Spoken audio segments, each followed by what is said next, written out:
proud to be here and can tell you something about my point of view.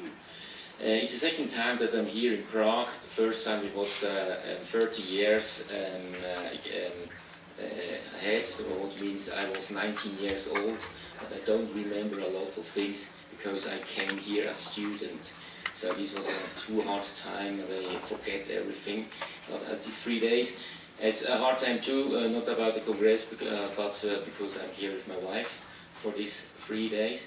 But I want to talk about my applied point of view and show you in my contents after my introduction some factors of success. I have a survey I want to show you, and after this I want to show you also my practical view of this stuff. And at the end maybe some recommendation, but as you know, not as coach, this recommendation as sports psychologist, but of the point of view as a mental coach. Now, to understand a little bit how I'm working, I'm also in my own company, but I'm working also in the Federal Office of Sport in Möckling with, in the team with Daniel Birrer, maybe you know him. And one of my favorite things I do, and I need a lot of time with teams, I work a lot of time with these teams, also medical teams and so on, is that I'm a sport psychologist for Olympic Games since Torino 2006. And now I will also accompany the 8th time the Olympic Games in Tokyo. So, but you know, there's not only the point of view as a sports psychologist, I'm working there also as as psychologist of crisis and leading the management board in this case with other guys. So that means, as you can see, there's a lot of anticipation work before we go to these big events. Let's talk a little bit about these big events and about me. As you know, I'm not a researcher. I'm coming from the practical side. I was athlete from 91 to 2000. I was in the national team in military pentathlon. I reached the European championship once in the team. And then in this time, I saw that there's something exists between my ears. And I began to work with a sports psychologist too, and so it's opening my eyes a little bit, and it's opening the door inside, not only to exercise, also to think over what I'm doing as an athlete. After my career as athlete, I was 2 years national coach in military pentathlon, and I already was in my first study of sport, and I worked as a sport teacher for 10 years, and after my study of sport I studied psychology. My specialized in direction of sport and later crisis. And in the work, over 20 years with athletes, so it's not enough. I don't understand the inside too much. And sometimes I do something and I don't know why it's working. And that's something I want to talk about you and introduce you in my intervention concept. One is, as you see, this PEP, what means, here we have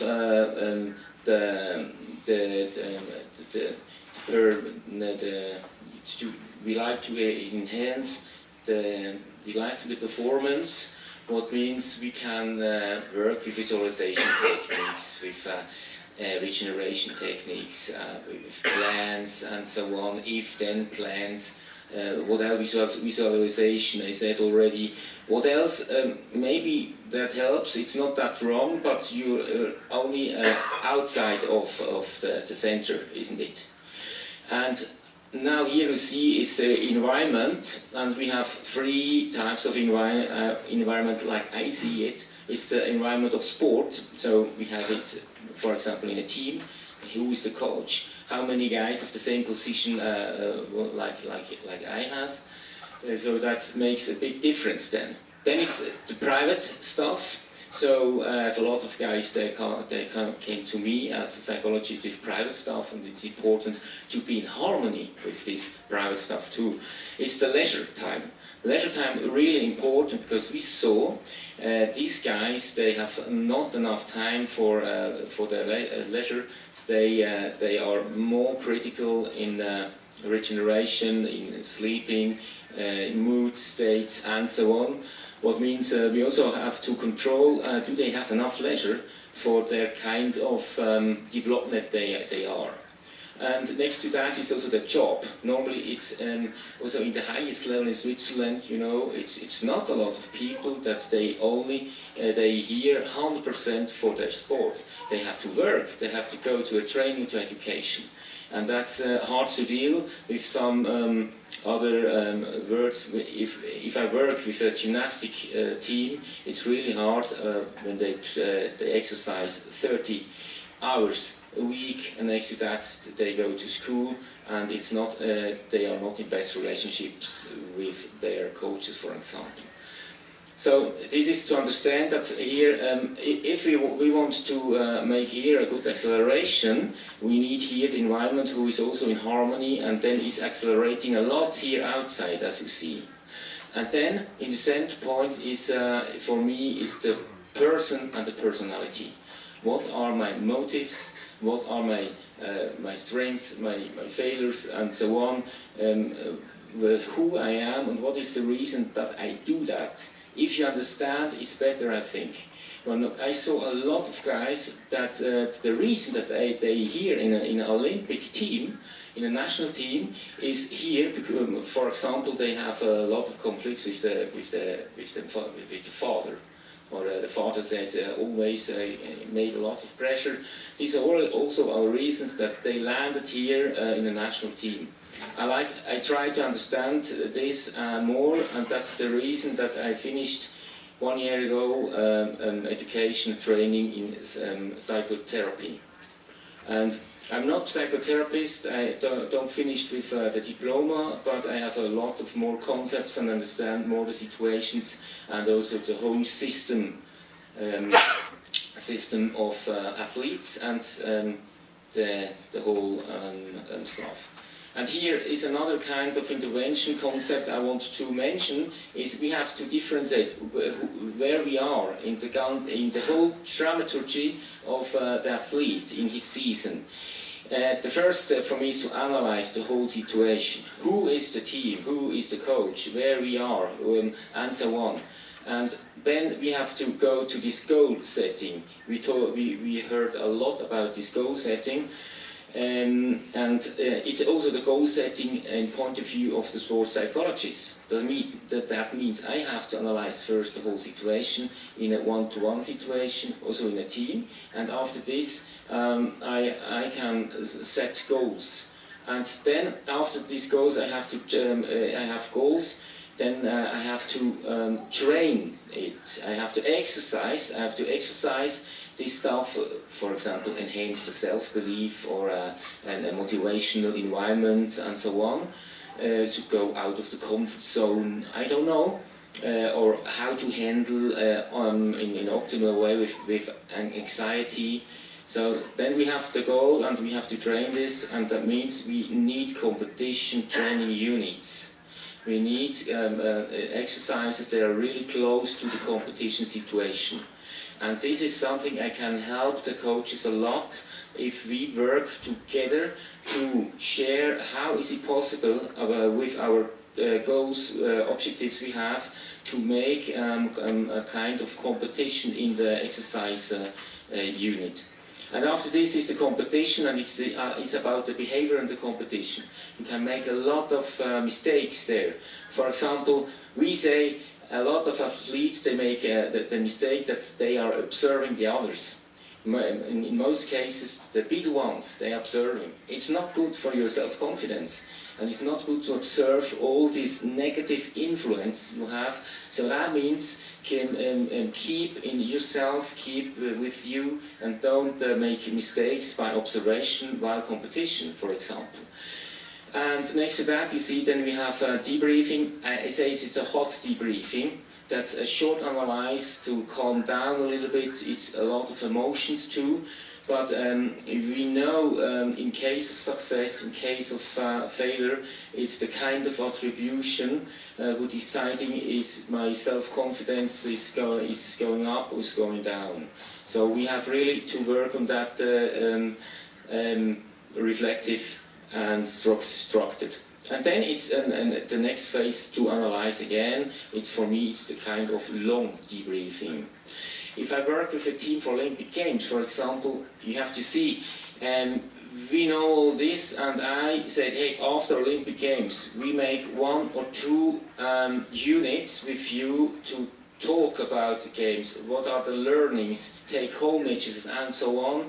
And it's hard for me as a sports psychologist too, to build up, to stand up for these dates. In most cases, more than 15%, they do not come again, these athletes, because they are down, they are really a little bit too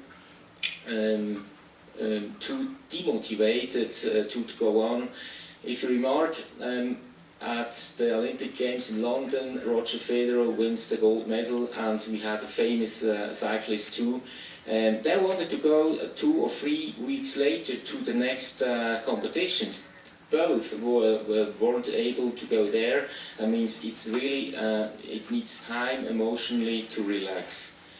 So, and about 20 years I have the possibility to work on this level, and I want to show you the factors of success. One is a survey and the other is my practical view of this, and then I will show you really concrete examples. I worked just yet with teams.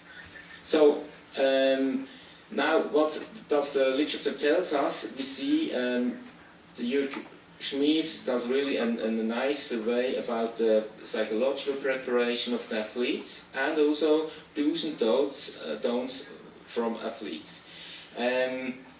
What strategies do they use? And we finish that in this, we make after this some worksheets. You can then share it a little bit, look inside in this book, to work again in the practice with the athletes, and these sheets are for the coaches. And we hope that these sheets are the coaches are working with them, but in reality, as you know, it's not often used. So this was the survey.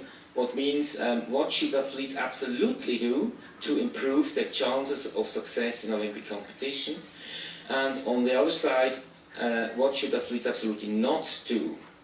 So, and what about the results? What do you guess are the results? As you see here, there are a lot of aspects. And the first aspect, more than 50%, it's not the healthy aspect, it's not the structural plan, the plans, it's not the exercise, the competition specific aspect, it's not about medias and financial, it's about the mental aspect. That's great for a mental coach, isn't it? And that's great really also for sports psychologists to see, hey guys, do you see the best of the best, they need this, they need this mental aspect. But no, we didn't know what means that, a mental aspect. So we divided in several categories, and we saw then these categories here. And these are a little bit what the survey tell us is these factors of success, is the management of regeneration. Imagine that, these guys who win medals, diplomas, and they reach their personal best at the big events like Olympic Games, they have the better management of regeneration than the other guys. It's about handling uncontrollable factors. What means that as coach? That means as coach that we really have to work on that and to make these athletes more flexible. In the case of competition with kind of competitive exercises. The third factor was the Olympic experience, that's anticipation of this competition. it's really a big theatre about these Olympics, isn't it? And all it's turning, it's talking about these Olympic rings. It's terrible for the athletes and the whole environment, and we should anticipate this. We should anticipate also where we go. For example, Russia, I give you then the example, is not that easy for Western people to go there.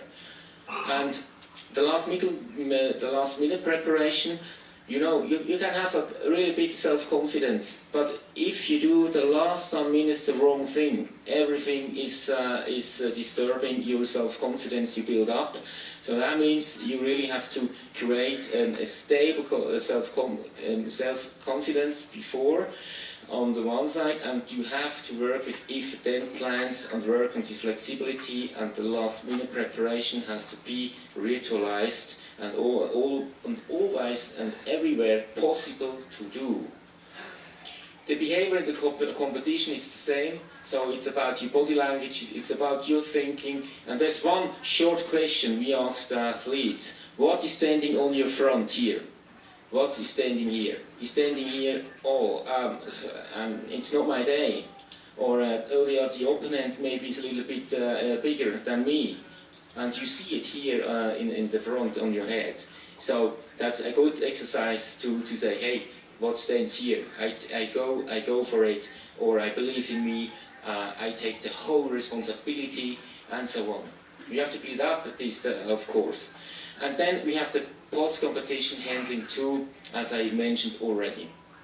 What does the practice tells us, in my point of view, I saw the last Olympic Games. Which teams were successful and which teams were not successful. A big difference is about this persistence. Really, you have to work harder than the others. And then if you're injured, don't give up, go through this way and follow this way again and again.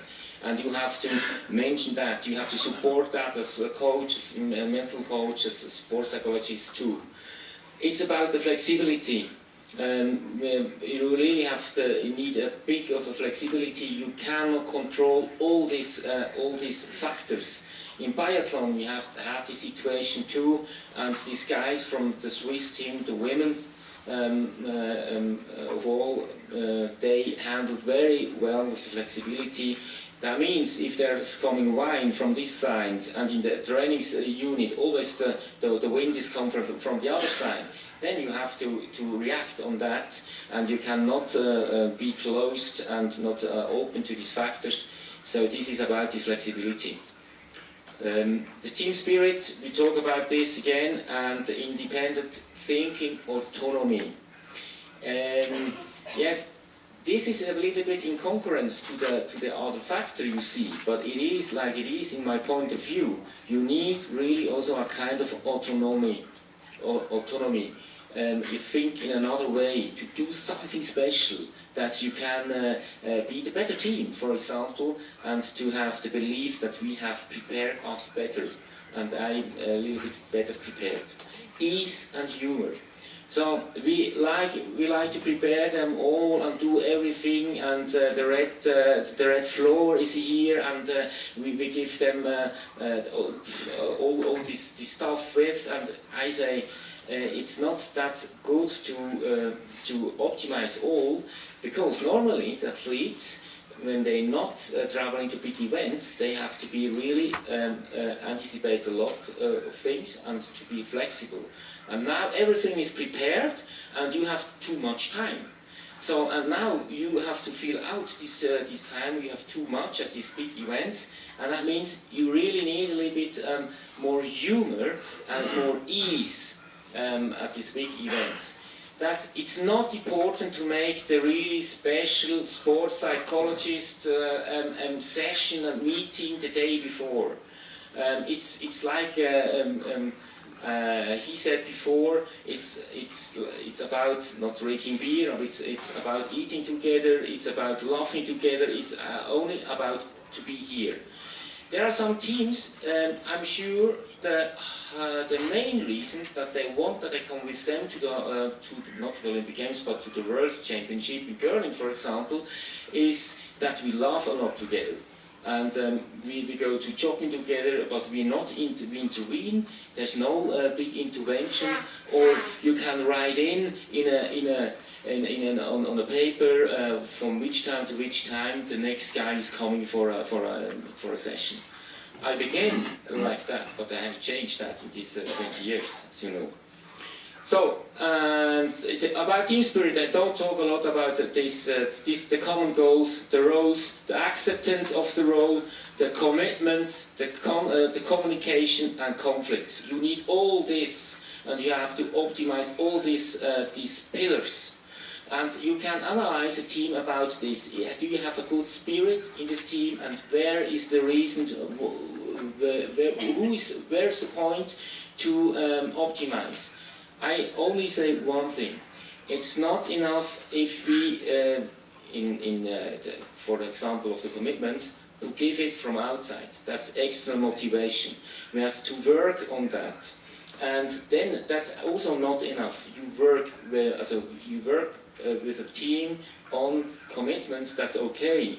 But now, what happened? We write them down and maybe we make a signature after, and now, what happened? Everybody is losing these commitments, so that we have to live it. And that means it's not from outside, the policeman, a coach or a mental coach, it's the team who has to understand it. That means when I go in the locker room and see my colleague that he's a little bit lazy, and he told me he was a little bit too long in the pub, that I react and say, hey, sorry guy, that's not the point, that's not the commitment of our team. Hey, please do that not. You are responsible for our success, isn't it? And that means we have to mention examples like that, not from outside, that they can live it inside. And that's the point I want to say. It's nice to have these pillars, but the question is how to work on that. That is really self-confidence, and it's intrinsic motivated of the athletes. That's the point of view. And now we can talk about, do we really need a team spirit? I have 4 examples. Absolutely. Also, the last some years I saw in the individual sport, we need the team. Imagine in a ski team in Switzerland, I worked a lot with some national teams. They are 280 days together in exercise, training camps, and so on. What do you guess? If they're not living in harmony. It's okay if there's some conflicts. It's okay. It's a heterogeneous team. That's okay. Don't worry about that. But if you don't feel the support and you don't see the common goals together, it's a factor. For me, it's one of these factors who are totally underestimated. And we have the chance to build up good teams like we had here in the rifle team. I worked about several years with the national team, the rifle team of Switzerland, and I had the possibility to accompany the team also while the World Championship in Changwon this year. That means I was the second time in South Korea. Once in the winter time was really cold, I tell you, and it was really hot and humid than in the summertime. It was a big contrast. And there I want to tell you, we had 2 teams, 2 rifle teams. The one rifle team is really better than the other in all these factors I can show you. It's not necessary to see all these factors, but you see here we have physical aspects, we have technical, tactical aspects, mental processes, unconsciousness processes, intuitive processes, automatism, and so on. And all this is influencing the shooter, and the shooter, he has a target, and he has to go in harmony with these aspects. He has to go in harmony with his target, you know, and he has to go in harmony with this whole situation. So don't talk about that. I want to say that this team, who was able to shoot better technically in cases of conditional physical aspects, didn't win medals. It was the other team, I guess 5 to 10% under the other team of the possibility to win a medal or the technical potential. They win medals. They won 4 medals. The reason was they went together to the shower. They went together to the walk. They went together to the dining hall. They talked together. They laughed together. It's all about that, and it was much more ease and humor in this team. And the other team was too strict, too structured, too individualized, you know. And that means what I don't need a team. Shooting is an individual sport. They didn't reach a medal, and one of the reasons we analyzed as a head coach and the other coaches too is that there is too less harmony, too less cohesion in this team. And imagine it's not a team. It's only a group. They compete together, but they have more than 200 days they have to work together and exercise together in the national team. A second example I want to show you is about curling. How to prepare Olympic Games in Russia. What do you think? How many articles were positive? Not more than 10%. So for everybody in Switzerland was it terrible to go to Russia. Russia in military, when I was in military, then we also said, oh, the Russians are coming. And then we know now we have to run a lot. Huh? It's a kind of, I don't know, like, how do you feel that? Maybe a little bit strange, but as Swiss guy in Central Europe, it's something special. United States, that's no problem. And I asked the team, how many guys was once at the United States? Everybody said yes. How many guys was once in Russia? Nobody. So we don't know this country, and we had the impression that it becomes really hard there, and nobody wants that Russia is the host, and so on. And then we come in political discussions. I say, no, we have to really make a project that we go with a positive attitude to Russia. Then we worked on these mastroikas, and we built also other things with the team. I want to show you these Olympic rings. We built it up in the country. It was 2 teams, the women team and the main team. They just become a model. They show you have 1 hour time to build these rings, and after this model they have to begin to work together. And this was the result. You saw really nice, and they celebrated a lot. Up there was a bridge, and you saw also from the mountain, the peak of the mountain in Switzerland, and so you saw these rings. It was really a nice thing for the team. The question is, should this be inside the team or should we communicate it? We said we had 2 minutes to talk about that. We coaches, we said rather to keep it in the team. We went to the bridge and said, what is your opinion? We are thinking, don't show this in the social medias. And one guy says, it's always in the social medias. It's so quick today, so we have to anticipate this point too. And as you see here, from about 100 meters above these Olympic rings. A second curling example is I have the legitimation with this team because we have really a good state of confidence to come out with them, have the legitimation to take them out of the comfort zone and to go from one situation to the limits. And we do that while boxing.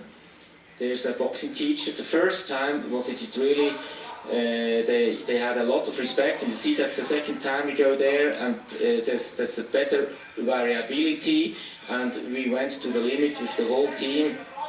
So that was is an interesting combination with this boxing event, and that the skirting coaches we informed they can be part of this. Or normally it's like this, that I make a short audio file and inform the coach what we have done and what is the actual subject and topic we're working on. And it's important that the coach is repeating this too in his training units. Eyes okay. Only one question I want to say. I have 3 minutes, 2 minutes, 1 minute, okay. The whole question for me is, who is the team? How should I work in the team? I made a lot of mistakes. And I don't think that you should work directly with the team. That's the area of the coach. Maybe you work with the coach together, but only then talk on the team or in front of the team if you are part of the team, like Mario told us before. If not, then you're too much outside.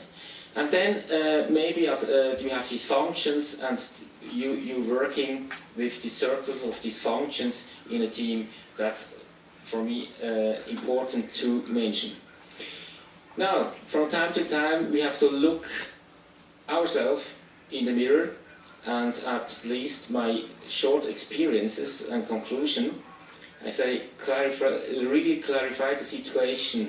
Who is the team? The previous impacts and so on. Then analyze. Before you work with the team, put the requirements, then analyze again. Then clarify the expectation and the order. And it's important that you also have expectations to the team or to the coaches. Talk with all these involved parties and window opinion leaders. Analyze again. And then try to understand the system. Who is your place? Who is not your place? Very important. If you're in the wrong, you're standing on the wrong ground and in a locker room, it's a way. Describe the different layers of intervention. Keep in the background that's clear. And I say do something special, unexpected with the team too, because it's too much evidence-based for me. I was glad to have all this base of evidence-based interventions the first 10 years, I say. But now I think we have to go also out of the comfort zone. Provoke sticky processes and bear it up. Use supervision. Be open and confidential. Ask sports psychologists, because my question at the end is, what is effective?